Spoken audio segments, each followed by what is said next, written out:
এনে আর দেরি করো না, এই ফাঁসিতে এখনই গলায় দড়ি নাও আর তাড়াতাড়ি মরে যাও। ইয়াশ, তুমি আমাকে সত্যি ভালোবাসো না? না ভালোবাসি না, আমি শুধু পিয়াকে ভালোবাসি। তুমি আমাকে ধোঁকা দিলে ইয়াশ। আরে এটা কি হলো? আমি যেটা দেখলাম সেটা স্বপ্ন ছিল। এনি উঠে যাও, নাটক করো না। ইয়াশ, তুমি ঠিক আছো তো? তোমার কিছু হয়নি তো? ছাড়ো আমাকে, আমি তোমাকে ডিভোর্স দিলাম, এখানে জলদি সাইন করো। ইয়াশ, এই নাও কফি। আচ্ছা, এই হলো প্রিয়া, যার জন্য ইয়াশ তার জান দিতে পারে। আরে এটা কি? এটা তো সেই ফাঁসির চিহ্ন। তার মানে ওইটা বাস্তব ছিল, স্বপ্ন ছিল না। এনি তোমাকে আজকে সিগনেচার করতে হবে। কি বলতেছে এসব মনে মনে? কিছু না জানো, টেনশন ফ্রি থাকো। এই নাও এনি, গরম গরম চা খাও, আমি তোমার জন্য স্পেশালি বানিয়েছি।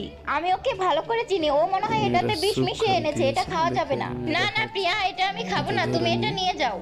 আরে খাও না। আরে ও চা খাচ্ছে না কেন? ও তো চা খায়, এখন কি হলো? আরে আরে এনি, তুমি এটা কি করছো? দেখো ইয়াশ, ও ইচ্ছা করে আমার হাত পুড়িয়ে দিতে চেয়েছিল। ওই সাচ্চুন্নি, মিথ্যা কম বল, আমি তোর কাপটা আচ্ছ করিনি। পার্ট 2 এর জন্য